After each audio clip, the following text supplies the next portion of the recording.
Hello chers élèves, nous poursuivons notre partie sur les puissances et on va parler de l'inverse. Alors rappelez-vous, on a déjà vu ensemble ce que c'est que l'inverse d'un nombre. Alors si vous vous en rappelez pas bien, reprenez votre cours sur cette partie-là. Je rappelle que la définition c'est que deux nombres sont inverses l'un de l'autre si leur produit vaut 1. Donc si on les multipliant, ça donne 1. Alors au niveau des puissances, on peut écrire l'inverse d'une certaine manière. Pour rappel, l'inverse de 4, comment on faisait pour le trouver? On partait du principe que 4 c'était pareil que 4 sur 1, et son inverse c'était donc 1 quart. Et d'ailleurs quand vous multipliez les deux, 4 sur 1 fois 1 quart, ça donne bien 1. Donc ça correspond bien à la définition de l'inverse. Quand on avait 2 sur 3, et qu'on voulait trouver l'inverse, et bien qu'est-ce qu'on faisait? On trouvait 3 sur 2. Et d'ailleurs quand on les multiplie, on trouve 1. Donc ça c'est un rappel sur ce qu'est l'inverse d'un nombre. Et maintenant ce qui nous intéresse, c'est de voir comment on peut écrire l'inverse en utilisant une puissance. Et bien là vous avez quelque chose à savoir. On a a différentes zéros, n qui est un nombre entier positif.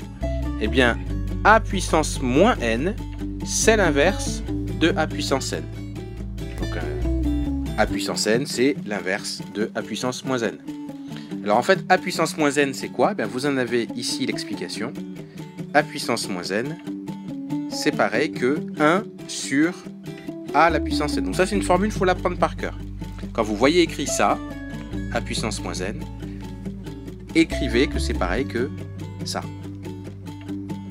Et donc, l'inverse de a puissance n, c'est a puissance de a puissance moins n, c'est a puissance n. Alors, prenons deux exemples. L'inverse de 5 puissance 3, si on suit le raisonnement, et bien en fait, comme on a vu que l'inverse de a puissance moins n, c'est égal c'est l'inverse de a puissance moins n, c'est a puissance n, ou que, inversement, que a puissance n, c'est l'inverse de a puissance moins n. Il y a beaucoup de moins n, hein, j'espère que vous n'êtes pas trop perdus. 5 puissance 3, son inverse, ça va être 5 puissance moins 3. Je répète, 5 puissance 3, son inverse, c'est 5 puissance moins 3. Alors, je vais effacer ça pour reprendre cette partie-là. 5 puissance 3, on a dit, son inverse, c'est 5 puissance moins 3. 5 puissance moins 3 qu'on peut écrire 1 sur 5 puissance 3. C'est la même chose. D'accord? Donc, ou vous l'écrivez comme ça, ou vous l'écrivez comme ça, mais de toute façon, c'est la même chose. Et on comprend pourquoi 5 puissance 3, c'est l'inverse de 5 puissance moins 3. Vous vous rappelez tout à l'heure comment on a fait pour trouver l'inverse? On avait dit, 5 puissance 3, il suffit de le mettre sur 1 pour connaître après quand on veut trouver l'inverse. Donc après, quand on prend l'inverse de ça, eh bien, on inverse les nombres, ça donne donc 1 sur 5 puissance 3. Ce qu'on a trouvé, justement, ici. Donc voilà, 5 puissance 3, son inverse, c'est 5 puissance moins 3.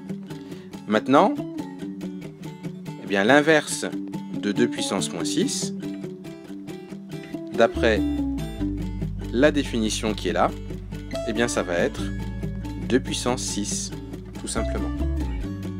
Donc voilà comment, avec les puissances, on peut trouver l'inverse. L'erreur à ne pas commettre, c'est de penser que, par exemple, 2 puissance moins 6, c'est égal à moins quelque chose.